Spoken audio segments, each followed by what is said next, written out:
दोस्तों नमस्कार। आपने भारत में नेताओं को अक्सर कहते सुना होगा कि देश में भ्रष्टाचार खत्म हो गया है। चाहे दिल्ली के कट्टर चीफ मिनिस्टर हों या भारत के प्रधानमंत्री हों, दोनों का ये दावा है कि देश में भ्रष्टाचार पे हमने लगाम लगा दी। लेकिन दोस्तों, गुजरात में आग लगने से 32 लोगों की मौत और दिल्ली में एक हॉस्पिटल में आग लगने से 6 नवजात बच्चों की मौत ये बताता है कि हिंदुस्तान में अभी भी भ्रष्टाचार रगों में पूरी तरह से दौड़ रहा है। चाहे वो फन पार्क हो, बहुत बड़ा इंफ्रास्ट्रक्चर होता है फन पार्क का, वो किसी अधिकारी किसी इंस्पेक्टर को नहीं दिखा कि वहां पे गैर कानूनी ढंग से एक स्टैब्लिशमेंट बनाया गया और लोग वहां जा रहे हैं जिसमें ना फायर सेफ्टी के इंतजाम है, ना फायर एग्जिट के इंतजाम है, और वो चल रहा है।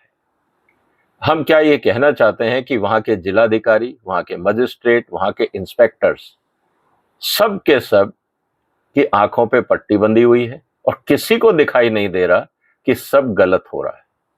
और मजे की बात, इन सब को हिंदुस्तान का टैक्स पेयर लगातार हर महीने इस बात की तनख्वाह देता रहा कि आप ईमानदारी से अपना काम करें। लेकिन भ्रष्टाचार इनके सोच में इस हद तक चला गया है कि टैक्स पेयर के पैसे लेने के बाद टैक्स पेयर की जिंदगी से ही खिलवाड़ करना इनकी आदत बन गई है। और उसका एक उदाहरण राजकोट में फन पार्क में जो आग लगी, 33 लोगों की मौत हो गई, जिसमें बच्चे भी थे। दोस्तों, सवाल इस बात का है कि कट्टर ईमानदार सरकार जो दिल्ली में मुख्यमंत्री हमेशा जोर जोर से कहते हैं कि हमने हेल्थ डिपार्टमेंट सुधार दिया, उसी हेल्थ डिपार्टमेंट के हेड ऑफिस से मुश्किल से 3-4 किलोमीटर दूर एक हॉस्पिटल में आग लगती है जो अनऑथराइज्ड हॉस्पिटल है, जिसका मालिक ऑलरेडी क्रिमिनल केसेस में, क्रिमिनल नेग्लिजेंस में पहले भी अपराधी रह चुका है। वहां के इंस्पेक्टर्स को कुछ दिखाई नहीं देता। कट्टर ईमानदार सरकार को उनके वर्ल्ड क्लास हेल्थ डिपार्टमेंट को कुछ दिखाई नहीं देता कि वहां गड़बड़ हो रहा है। कहने का मतलब यह है कि चाहे दिल्ली हो या गुजरात, दोस्तों, भ्रष्टाचार सब जगह व्याप्त है, पूर्ण रूप से व्याप्त है। और हिंदुस्तान के जो टैक्स पेयर सरकारी नौकरी करने वालों को जो लगातार हर महीने तनख्वाह देते हैं, उसका कोई मतलब नहीं, क्योंकि हिंदुस्तान में सरकारी डिपार्टमेंट्स को भ्रष्टाचार की इस हद तक आदत पड़ गई है कि उनको लगता है कि जो तनख्वाहें मिल रही हैं ये तो बोनस है। एक्चुअल कमाई होती है ऊपर की। जब तक भ्रष्टाचारियों से मंथली ना उगाई की जाए, तब तक घर कैसे चलेगा? 2 नंबर के पैसे से घर चलाना उनकी शान है, उनकी आन है। लेकिन उन्हीं डिपार्टमेंट के मंत्री और उन्हीं के मुख्यमंत्री ये बोलते रहते हैं कि हमारे यहाँ भ्रष्टाचार पे लगाम लग गई है।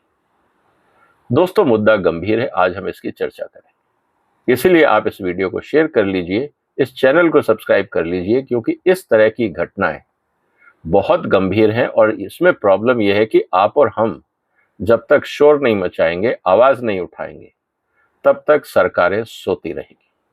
सोशल मीडिया का पूरा फायदा आप इस बात का लिए उठाइए कि कहीं पे भी अगर कुछ गलत घटनाएं होती हैं तो इस बात की आवाज आपको और हमको उठाना जरूरी है कि वहां जिसने ये अनधिकृत, अनऑथराइज कंस्ट्रक्शन करी, वो तो जेल जाएगा ही जाएगा। सवाल इस बात का है कि वहां का इंस्पेक्टर, वहां का जिलाधिकारी, उसको जेल क्यों नहीं हो? वो किस बात की तनख्वाह ले रहे थे? क्या उनको ये पता नहीं था कि उनके यहाँ पे जिस तरह का ऑडिट होता है, सर्वे होता है, अगर वहाँ हॉस्पिटल डिपार्टमेंट है, हेल्थ डिपार्टमेंट है, तो हेल्थ डिपार्टमेंट का अधिकारी क्या कर रहा था, वहां के इंस्पेक्टर क्या कर रहे थे? जब उनको पता है कि उन्होंने 25 हॉस्पिटलों को परमिशन दी है, तो क्या आपके पास एक भी चेकलिस्ट नहीं है जो बता सके कि 25 में से कितनों ने फायर ऑडिट करा ली? क्या फायर डिपार्टमेंट को तो ये नहीं पता कि वहां कितने कमर्शियल स्टैब्लिशमेंट्स और कितनों ने फायर ऑडिट कराया और कितनों ने नहीं कराया? सवाल इस बात का है कि जब इतनी बड़ी घटनाएं हो जाती हैं, 30-30, 35-35 लोग मर जाते हैं, वो भी जल के, नवजात बच्चे जो बेचारे अभी दुनिया में आए ही थे ये सोच के कि शायद उनकी कुछ जिंदगी बनेगी, उनकी आंखें खोलने से पहले ही आपने उनको जला के मार दिया? कौन जिम्मेवार होगा? सिर्फ ये कहना कि जिसने गलत काम किया, गैर कानूनी कंस्ट्रक्शन करी, हम उसी को जेल भेजेंगे, तो वहां के अधिकारी, वहां के इंस्पेक्टर किस बात की तनख्वाह ले रहे थे? उनके लिए जिम्मेवारी कौन तय करेगा? क्या ये नहीं होना चाहिए कि जिस क्षेत्र में जहां पे भी इस तरह की घटनाएं होती हैं, वहां का इंस्पेक्टर और जिला अधिकारी बाय डिफॉल्ट उस क्राइम का हिस्सेदार माना जाए? अब सवाल इस बात का है कि तब सारे सरकारी अधिकारी नौकरी छोड़ के घर चले जाएंगे तो चले जाएं, क्योंकि अगर वो लोग रह के भी कुछ काम नहीं कर रहे और उसके बाद भी अगर लोगों की मौतें हो रही हैं, तो उनका रहना या ना रहना देश की जनता को क्या फर्क पड़ता है? क्योंकि फिर जनता अपने हिसाब से मैनेज करेगी। हो सकता है कि इसी बहाने कोई नया सिस्टम बने, हो सकता है कि ऑटोमेशन बढ़े, हो सकता है कि हम सोशल ऑडिट का प्रोविजनिंग करें कि जिस समाज में वो इस्टेब्लिशमेंट है, मान लीजिए आज दिल्ली में एक हॉस्पिटल है, इंस्पेक्टर तो रिश्वत खा के मुंह बंद करके फर्जी रिपोर्ट दे देगा, लेकिन उसके आसपास 3 किलोमीटर के दायरे में रहने वाले लोग अगर उस हॉस्पिटल का ऑडिट करें और रिपोर्ट जारी करें, वो ज्यादा सही होगा या एक भ्रष्ट अधिकारी और इंस्पेक्टर की रिपोर्ट ज्यादा सही होगी? आप सोच के बताइए दोस्तों, क्या ज्यादा वैलिड होगा? क्या हम ये कहते हैं कि हॉस्पिटल्स के आसपास रहने वाले लोग नालायक हैं, उनको नहीं पता कि ऑडिट की जाती है? क्या आसपास की कम्युनिटी में कोई भी ऐसा प्रोफेशनल नहीं होगा जो फायर ऑडिट ना जानता हो? क्या ऐसा नहीं होगा कि जो बाकी स्ट्रक्चरल इंजीनियरिंग जानता हो? क्या हमारे समाज में फायर एक्सपर्ट्स या सिविल इंजीनियरिंग एक्सपर्ट्स या मेडिकल एक्सपर्ट्स खत्म हो गए? क्या हमें सिर्फ भारत के भ्रष्ट इंस्पेक्टर्स और अधिकारियों के भरोसे ही जीना पड़ेगा? सवाल आज इस बात का है, क्योंकि जिन लोगों की मौत हुई उनका जिम्मेवार कौन होगा? पॉलिटिशियन तो ये कह देंगे 2 लाख का मुआवजा, 3 लाख का मुआवजा। क्या एक इंसान की कीमत सिर्फ 2-3 लाख रुपए है? सवाल इस बात का है। ये मुआवजा, ये जो लोग मर रहे हैं, उनको जितने मंत्री, चाहे मुख्यमंत्री हो, प्रधानमंत्री हो, ये अपनी जेब से तो नहीं दे रहे ना, ये भी टैक्स पेयर का पैसा है। टैक्स पेयर का पैसा लॉलीपॉप की तरह लुटा दिया, लेकिन जिम्मेवारी तय नहीं करी। सवाल इस बात का है कि राज्यों के मुख्यमंत्री और देश के प्रधानमंत्री क्या कोई एक ऐसा सिस्टम डेवलप करेंगे जिससे अगर किसी के क्षेत्र में इस तरह की घटनाएं होती हैं बिकॉज ऑफ नेग्लिजेंस, और वो भी पूरी दुनिया को दिख रहा है, ये कोई कमरे में बैठ के कोई कुकर नहीं फटा है, किसी के घर के अंदर अंदरूनी आग नहीं है, ये आग है पूरे हॉस्पिटल में जो पब्लिक इंफ्रास्ट्रक्चर है, पार्क में जो पब्लिक इंफ्रास्ट्रक्चर है, जहां पे कमर्शियल इंटरेस्ट है, जहां पे ऑडिटिंग होनी ही चाहिए, जहां पे इंस्पेक्शन होना ही चाहिए और इंस्पेक्टर जाते भी होंगे, क्योंकि उनकी निगाहें तो ऐसे हर एस्टेब्लिशमेंट से रहती हैं जहां पे उनको मंथली मिल सके। तो ऐसा हो नहीं सकता कि लोकल इंस्पेक्टर को पता ना हो कि इस तरह का एक हॉस्पिटल चल रहा है जिसके पास कोई कागज नहीं है, कोई सेफ्टी ऑडिट नहीं है। सब इंस्पेक्टर्स को पता होगा, लेकिन मुंह बंद रखने के लिए उन्होंने इन मालिकों से पैसे लिए होंगे और बदले में देश की जनता को मौत दी। इससे ज्यादा घृणित और देशद्रोह काम क्या हो सकता है दोस्तों?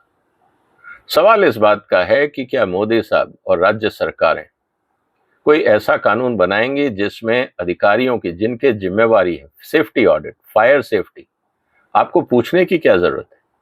अगर फायर डिपार्टमेंट आसपास की बिल्डिंगों की अगर फायर ऑडिट अपने आप नहीं कर सकता, तो किसका निमंत्रण का इंतजार कर रहा है?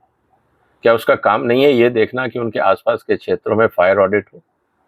क्या उनकी ये जिम्मेवारी नहीं है कि जो कमर्शियल स्टैब्लिश हैं उनका मैंडेटरी ऑडिट हो और वो किस किस महीने में ऑडिट हुआ इसकी वेबसाइट पे लिस्ट हो, और जिन्होंने ऑडिट नहीं कराया एज पर शेड्यूल उनका एक सेपरेट लिस्ट हो कि इन स्टैब्लिशमेंट्स ने ऑडिट नहीं कराया है, और कंसर्न डिपार्टमेंट जिन्होंने उनको कंसेंट टू ऑपरेट दिया है उनको कहा जाए कि आप इनको नोटिस देके बंद करें क्योंकि इन्होंने सेफ्टी ऑडिट नहीं कराया है। क्या इस तरह का कोई पारदर्शी सिस्टम इस हिंदुस्तान में बन नहीं सकता? हम तो बात कर रहे हैं डिजिटल इंडिया की, और अगर डिजिटल इंडिया ट्रांसपेरेंसी नहीं ला सकता, करप्शन कम नहीं कर सकता, तो मोदी जी इस डिजिटल इंडिया का मतलब क्या है? सिर्फ ईमेल भेजना या रेलवे टिकट बुक कराना? क्या यही डिजिटल इंडिया रह गया है? सवाल इस बात का है कि इस डिजिटल इंडिया का फायदा आम आदमी को क्या बगैर मिलावट का खाना दे पाएगा? क्या हॉस्पिटलों में सुरक्षा दे पाएगा? क्या एक्सीडेंट्स में कमी हो पाएगी? क्या भ्रष्टाचार से मुक्ति मिल पाएगी? डिजिटल इंडिया का फायदा हम किस रूप में देखें? सिर्फ रिजल्ट देखना, या रेलवे टिकट बुकिंग करना, या ऑनलाइन फॉर्म जमा कराना, यहीं तक अगर सीमित है तो कुल मिला के ये काम सिर्फ सरकारी बाबू को आपने कंप्यूटर पे कर दिया है। लेकिन सवाल इस बात का है कि उसमें भी तो ट्रांसपेरेंसी नहीं है। अगर एक आदमी आज डिजिटल इंडिया के माध्यम से एक एप्लीकेशन फाइल करता है तो ये कहां पता लगता है कि उस फाइल की स्टेटस क्या है, कितने दिन में उसको परमिशन मिल जाएगी? और जानबूझ के डिजिटल इंडिया होने के बाद भी, फेसलेस होने के बाद भी, चाहे आपका जीएसटी डिपार्टमेंट हो, चाहे आपके टैक्स डिपार्टमेंट हो, चाहे आपका फॉरेस्ट डिपार्टमेंट हो, चाहे फायर डिपार्टमेंट हो, जिन जिन को इंस्पेक्टर्स को आपने ऑथराइजेशन दिया है अप्रूवल देने का, वो बगैर पैसे के तो अप्रूवल देते ही नहीं है। तो फिर ट्रांसपेरेंसी किस बात की? और वो इसलिए अप्रूवल नहीं देते क्योंकि इंटरनेट पे कहीं पता नहीं लगता कि ये एप्लीकेशन कौन सी तारीख को आई और उसका स्टेटस क्या है। तो वो अधिकारी फाइलें लेके बैठ जाते हैं, लोग धक्के खाते हैं और मजबूरी में रिश्वत देते हैं कि कम से कम मेरी फाइल तो क्लियर करो। आज स्थिति ये है हिंदुस्तान की। तो मोदी जी और देश के सभी मुख्यमंत्रियों से मेरा निवेदन है कि कुछ तो हम लोग इस देश की जनता के लिए सोचें, जो आपको आपकी तनख्वाहें, आपकी सुख सुविधाएं, सब कुछ अपने टैक्स पेयर के पैसे से देता है। कम से कम उतनी तो लाज रख लो कि जिसका दिया आप खाते हो, जिसके कारण आपका घर चलता है। घर चलने के दो ही कारण हैं, या तो टैक्स पेयर के दी हुई तनख्वाह, वो है ईमानदारी की, या भ्रष्टाचारियों के द्वारा दी गई रिश्वत। अब आपका घर ईमानदारी से चलता है या भ्रष्टाचार से, ये आप लोग जानते होंगे। लेकिन अगर ईमानदारी का पैसा है तो कम से कम उन ईमानदार लोगों की जान बचाने का तो काम करो, उनकी सेहत बचाने का तो काम करो। कम से कम इतना मिनिमम अगर कोई एक देश का नागरिक एक्सपेक्ट करता है तो बुरा क्या है? और अगर आपका घर भ्रष्टाचारियों से चलता है तो फिर ये दावे तो मत करो कि हमने भ्रष्टाचार कम कर दिया। कम से कम जनता को धोखा तो मत दो। दोनों ही तरफ से जिम्मेवारी आप ही की। अगर ईमानदारी का पैसा है तो जो लोग आपको तनख्वाह दे रहे हैं, टैक्स पेयर्स, हिंदुस्तान की जनता जो आपको पैसा देती है टैक्स पेयर्स के माध्यम से, चाहे वो डायरेक्ट इनडायरेक्ट टैक्सेस हो, जिनसे आपका घर चलता है, उनकी जान माल की रक्षा कर जिम्मेवारी ले लो।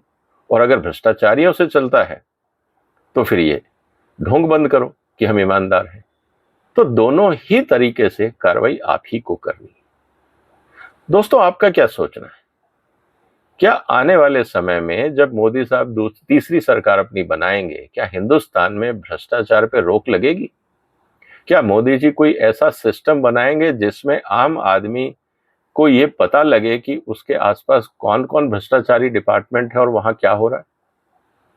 क्या मुक्ति मिलेगी इस देश को भ्रष्टाचार से? क्योंकि मेरा तो बहुत क्लियर मानना है दोस्तों कि जब तक हिंदुस्तान में मिलावट है, भ्रष्टाचार रहेगा। जब तक इस तरह की आगजनी की घटनाएं हो रही हैं, भ्रष्टाचार रहेगा। मैं इस बात को मानने को तैयार ही नहीं हूं कि भ्रष्टाचार खत्म हो गया। और ऐसे इंस्पेक्टर्स को जो टैक्स पेयर के पैसा लेके ऐश कर रहे हैं, जिम्मेवारी पूरी नहीं कर रहे, क्या इसको उन लोगों को जेल में भेजने का कोई क्लैरिटी होगी? क्या आप हर महीने ये एक लिस्ट जारी करेंगे कि इस महीने कितने इंस्पेक्टर्स को आपने जेल भेजा, ताकि जनता को कॉन्फिडेंस हो कि भ्रष्टाचार पे कार्रवाई हो रही है? सिर्फ भाषण के अलावा कुछ एक्शन दिखना भी जरूरी है। तो कट्टर ईमानदार जो मुख्यमंत्री हैं, क्या वो घोषित करेंगे कि कितने इंस्पेक्टर्स को उन्होंने जेल भेजा इस एक्सीडेंट के बाद, या गुजरात सरकार बताएगी कि कितने अधिकारियों को जेल भेजा इस घटना के बाद? और क्या ये दोनों मुख्यमंत्री इस बात की घोषणा करेंगे कि अगर आज के बाद इस तरह की कोई भी घटना होती है तो उस क्षेत्र का अधिकारी जेल जाएगा, उसकी नौकरी जाएगी? क्या ये घोषणा कर सकते हैं? सवाल इस बात का है। दोस्तों, आपका क्या कहना है इस मुद्दे पे? मैं तो बहुत विचलित हूं इन घटनाओं को देख के। आप अपने विचार कमेंट बॉक्स में लिखिए, इस वीडियो को शेयर करिए, इस चैनल को सब्सक्राइब करिए, क्योंकि देश निर्माण में हम सबका योगदान, मिल के हमें इस देश को बनाना। फिलहाल आप अपना ध्यान रखिएगा, फिर मुलाकात होगी, तब तक वंदे मातरम।